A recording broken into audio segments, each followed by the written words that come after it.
Hey everybody, it's tafony here once again, and today's rambling about is on the qubit electronics buried beneath a mountain of cables, Nautilus.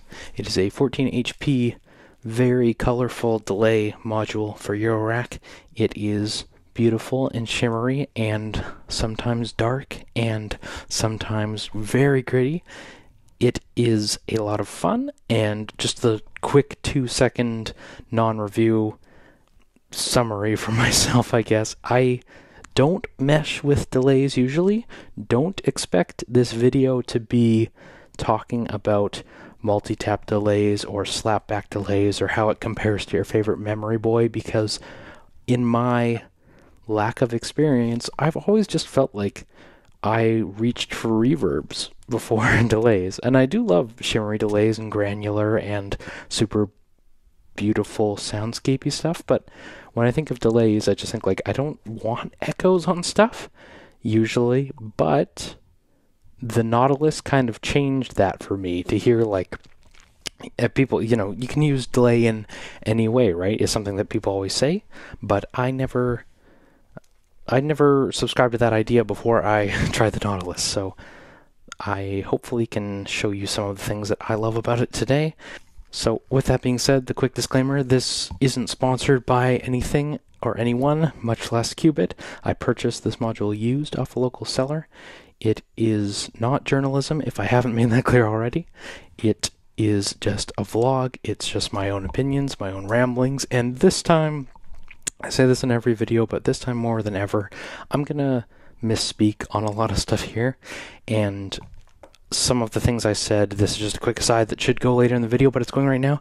Some of the things that I said in the Qubit Mojave video, and I really like the Mojave, about the labeling. I don't like the use of when they say like resolution is the clock divider, I believe, and the reversal actually does make sense, but like sensors and trying to like the idea, like creating a storyline for the Nautilus,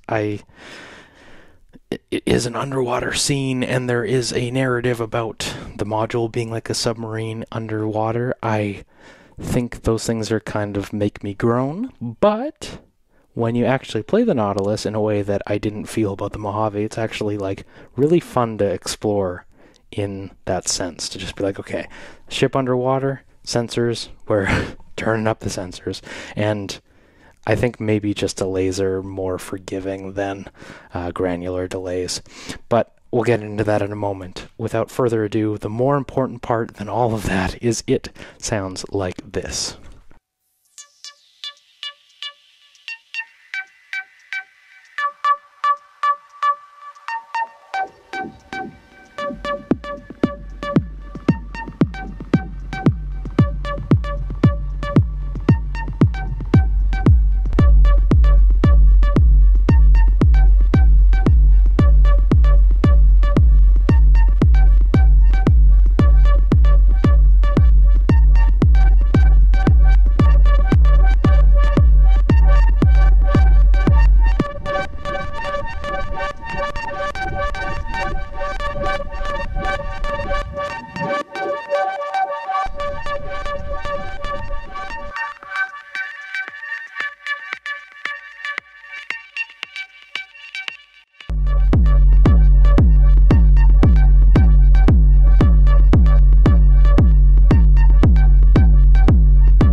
Okay,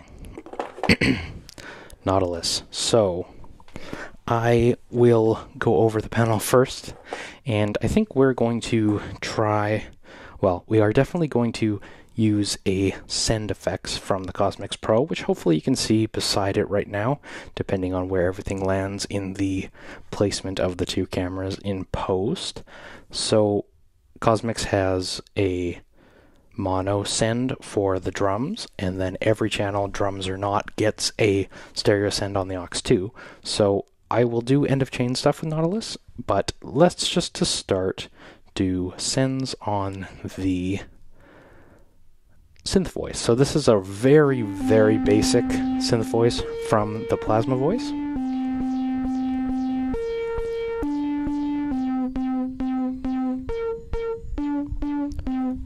Very not exciting. Maybe let's make it a little sparser, because I want to make it easy to hear. So with the mix on this side cranked, I'm going to send it a little more.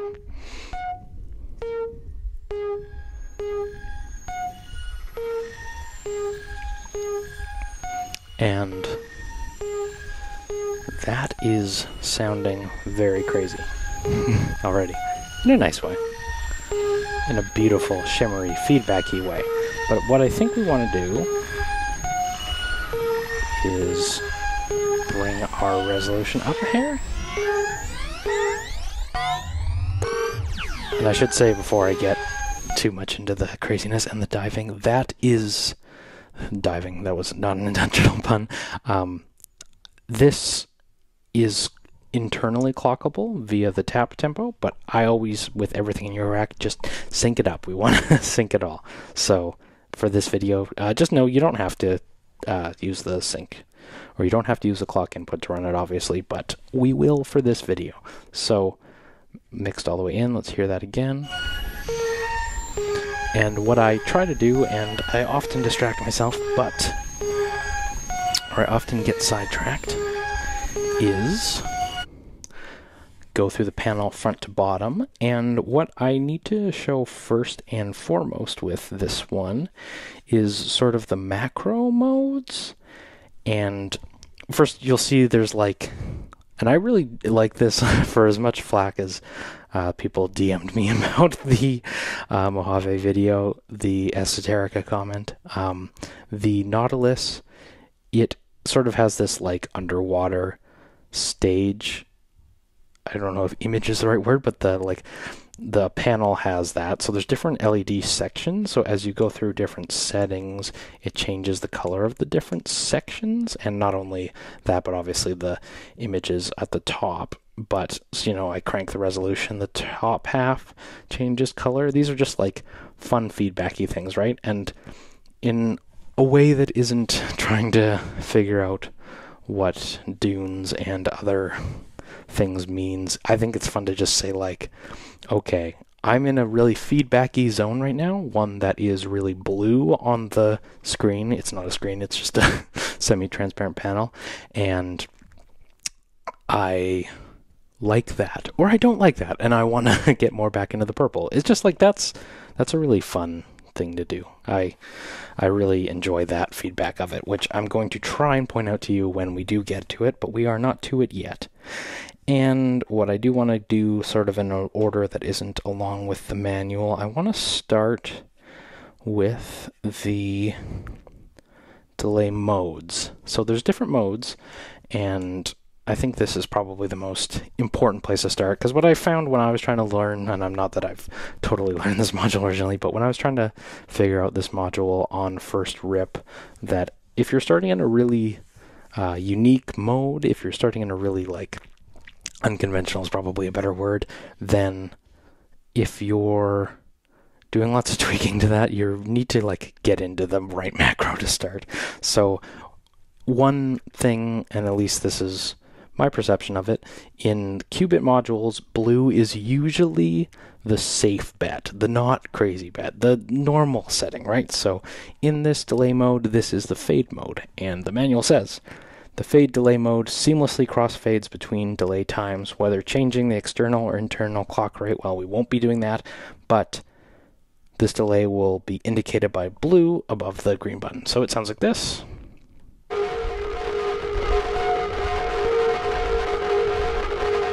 And I'm gonna kind of jump ahead a little bit here.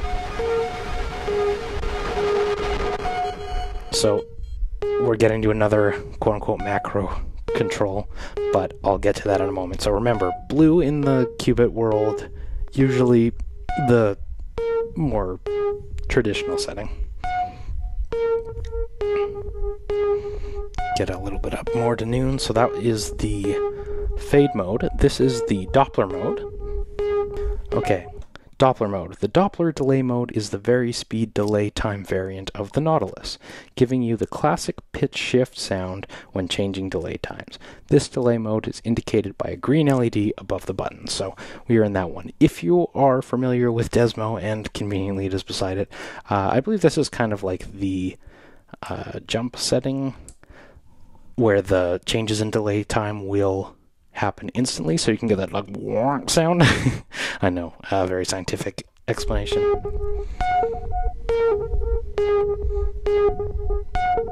And again, this might be my settings, but I'm like, oh, I really enjoyed the more pingy stuff, right?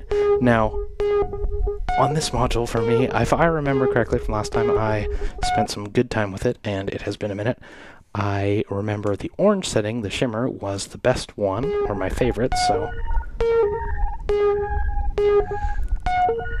I hear some of those things that I really liked on the Mojave on that. And this, when I think things I like on delays that you can't get on reverb, and again, there's this elephant in the room beside it, but these sounds are what I really like on delays that not all reverbs don't offer it, but that's the stuff that I think I was missing out on. So yeah, this is the shimmer mode. So the shimmer delay mode is a pitch-shifted delay set to 1 octave above the input signal. As the shimmer delay continues to loop through the feedback path, the delay frequency increases as it slowly fades away. This delay mode is indicated by an orange LED above the icon. So yeah, I really like this one. And then there is de-shimmer. I really like that one too. See, this is I consider myself like a reverb guy. Maybe this is just like being a bass guitar player, but like these are the sounds that make it worth. And yeah, that sounds nice. So it says, the de-shimmer delay mode is a pitch-shifted delay set to 1 octave below the input signal. As the de-shimmer delay continues to loop through the feedback path, the delay frequency decreases as it slowly fades away. This delay mode is indicated by a pure LED, a purple LED above the button. So yeah, I like that. Now, just if we're gonna try and make our ideal patch, I think the shimmer, the octave up one, is my favorite. And then the other macro, and we're gonna kind of jump all over in no particular panel order probably, but let's go to what is our usual safe mode, which is the blue, and of course that is the normal mode. So pressing the feedback button selects between the 4 modes. We already selected the normal mode, and the blue one, the normal feedback mode, has the delays match the stereo characteristics of the input signal. For example, if a signal is set only to the left channel, the delay will only be on the left channel input, and this mode is indicated by a blue LED. So that's like a normal feedback, right? But then if we switch into the ping pong mode, I hope the stereo mode. I hope you have stereo information that you can hear the following. The ping pong feedback mode has delays bounce back and forth between the left and right channel with respect to the audio's input stereo characteristics. Now, I am only sending it a mono signal, or I am sending both channels the same thing, so it's not going to happen quite as much, but we're trying to widen out that stereo sound, and I can hear it in my headphones. I hope you can on your end too, but if I know my chain, you probably can't. Now, what I do like the most, I believe, was the orange mode, and this is the Cascade Mode. So Cascade feedback mode literally turns Nautilus into the qubit cascade. Gotcha? In this mode, the delay lines feed into one another in serial. What does this mean? I'm asking the same question too. It means that each delay in their respective stereo channel feeds into the next one. Okay. So I think because we have the same signal on both ones, these aren't changing it so much, but I do hear difference in the stereo image in my headphones, and I really hope you are hearing the same. Now, a drift is my favorite. So a drift feedback mode is in combination of both the ping pong mode and the cascade mode. Each delay line feeds into the next delay line on the opposite stereo channel. This leads to a sort of meandering delay line that can create interesting stereo surprises. You never quite know what's going to pop up here. And this is the one that I use. Let's crank up the wetness even further.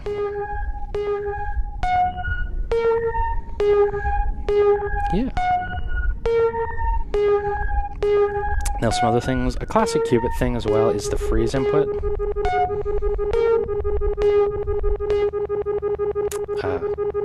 It freezes the input, and it's really cool. I like clocking some. If you want to use Nautilus as a glitchy beast, which I love to do, then sending clock or sending sequences from, say, the voltage block or something to the freeze input, I really enjoy that. So let's unfreeze it. Let's bring it back in. So yeah, I think I like that purple feedback mode the best. And, you know, it doesn't color it quite as much as the first mode button, which I'm going to leave in Shimmer because I really like how it sounds. But what does change the sound a lot is the Chroma Mode. This is internal effects section. So this one, maybe more so than the other ones, is going to really change how it sounds. Now I'm going to actually jump back to the most normal, if that makes any sense. But here we have like a really straight up delay, right? Just a nice echo. And we're in the blue Chroma mode, but if we go through some of the effects, first is the oceanic absorption, and remember in our qubit qubit language, our qubit concepts, I guess, the blue is usually the most normal. So the blue is the oceanic absorption. It is a 4-pole low-pass filter for dampening the high end. It is no filtering on the most low setting, so this is basically like no effect at all, no chroma effect at all. But if we bring in a little bit of more, you'll hear a little bit more of that dampening of the high end. Now if we get into the green one, this is the whitewater effect, which is a 4-pole high-pass filter, so we're cutting out that low end, and it is applied to the delay only, obviously. So when we bring it up, it says indicated by green kelp base. Well, you see the panel going very green now because it's very affected by that chroma thing. And to what I said about the shtick of the module being kind of cheesy, it's actually really charming going through it right now and being like, yeah, the kelp's green, this is really low passed, really high passed rather. There's really not a lot of low end, so it's charming, right?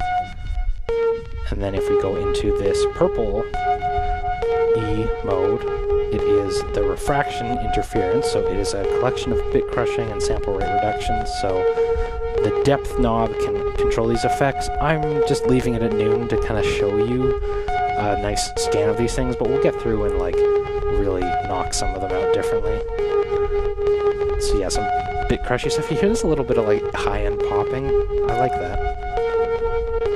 And then the orange is the pulse amplification, kind of starting to get into distortion territory, and you'll notice this whole thing, like as you just turn more clockwise, all these effects just get crazier and crazier. So this is the pulse amplification, a warm, soft saturation applied to the delays. Sounds like that. And then we'll get into the receptor malfunction, and it's starting to get crazy. Might have to turn down my input actually. Applies a wave filter to the delay. Yeah. I like it, but then it's causing it to feedback too, which is interesting. And then there's the red one, which doesn't feedback quite as much, but this is the SOS, so it just applies heavy distortion to the inputted audio, I should say, yeah. Now, let's go back into my Shimmer mode I like.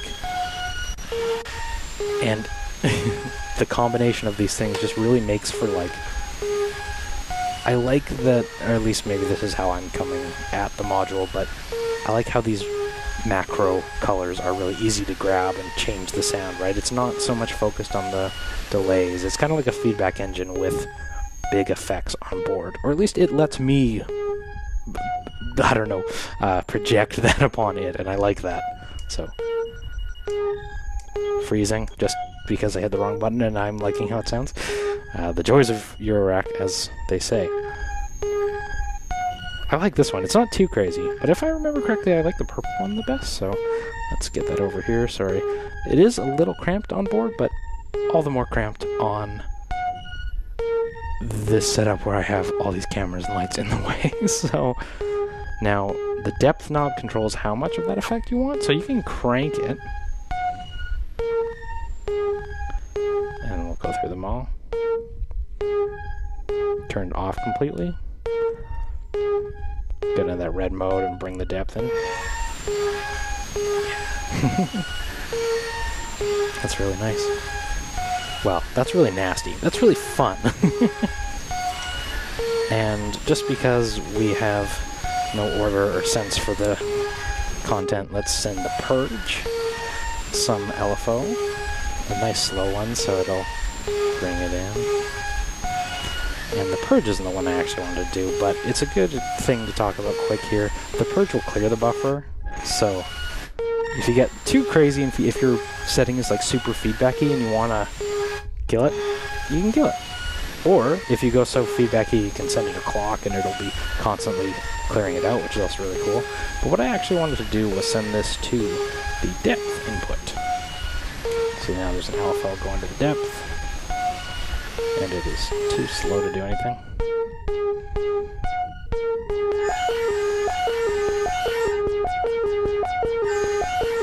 Yeah, my LFO is also my clock, so maybe we shouldn't do that. Let's take a different input. Yeah, that's cool. I think the red one's a little too much for me. I love distortion, but maybe not that much on the delay, right? Yeah. I really, really like that. Now, with those things, or with the, what I would call like the coloring macros out of the way, the other really cool thing before I leave that, there is CV control over Chroma, so you can cycle through these, right? Probably want to LFO a lot slower than this one, but like, you know, bit crush it and then cycle over CV to other ones, right? Or CV sequence it, so you intentionally change it to different steps. Like, that's, like, I really love that. Those are the real joys of modular, not the crippling debt and the endless box. The other knobs on here, we went through the depth, we went through the feedback. You can crank this to be a feedback piercing thing. Now, because I'm in Shimmer Mode, it's gonna be a little bit too much, so let's just, like, settle that down. There's an attenuator for the CV input. There is the same for the dispersal. So, dispersal, let's get to that before I misspeak, because I believe that affects how much of the sensor knob. Yeah, okay, so sensor is the amount of delay lines. So if you want lots of delay lines, you get into that reverb territory. Let's crank this, and if we turn that all the way up, gets into that. So yeah, I mean, to make some more comparisons to to Desmodus, like the more delay lines, the more it smears together, right? And the more it becomes reverby, and the more you feed it back, it's just like how many delay lines are going, right? Now the dispersal is the spacing between the delay lines. So if we turn that all the way down, we have full-on reverb, right?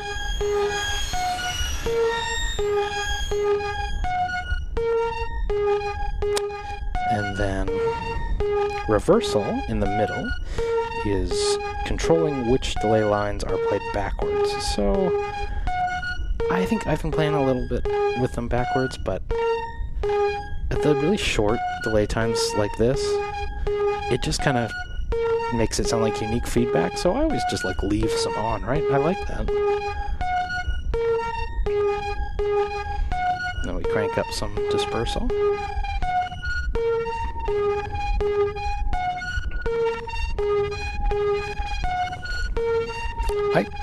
I really like that.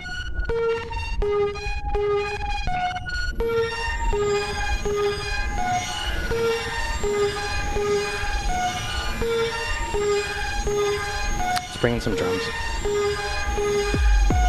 Now these aren't going to Nautilus.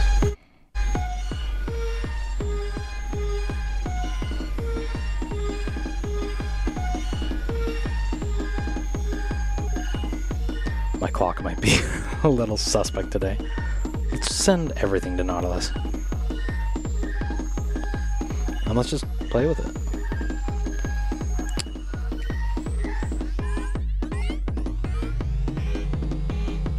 Sounds like the ship.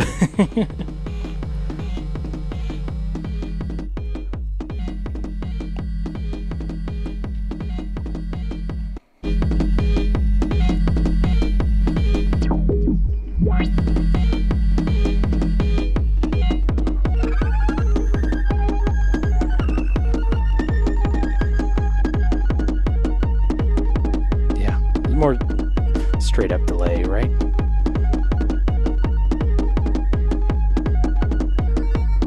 Let's go drums only.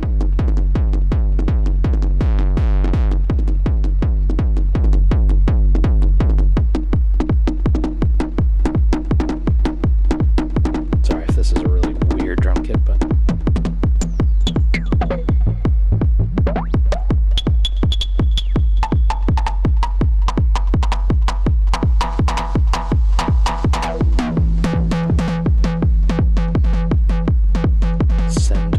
to the Nautilus.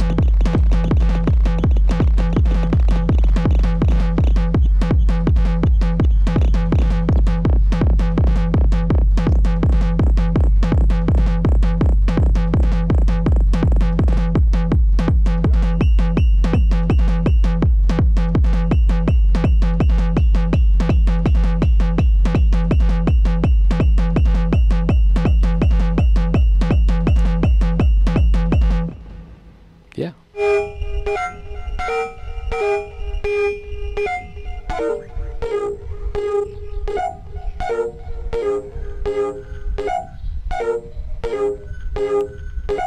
Let's get some delay, some distortion going.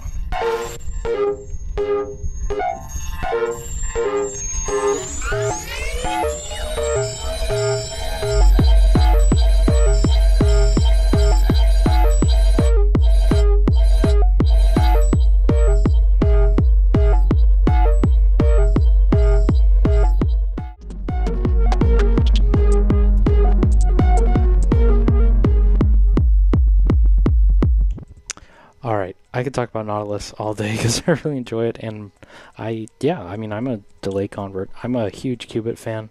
I'm sorry, I love Qubit and I love the Mojave. And I love the Nautilus even more. And I think some of the sounds that I want out of Mojave, I'm finding more on the Nautilus too. There's the granular stuff in there, the shimmery stuff, the things that I really like in granular. It's all on here, so yeah, Nautilus is great. Alright, I'm Tafony. Thank you so much for watching. Take care. I'll talk to you soon.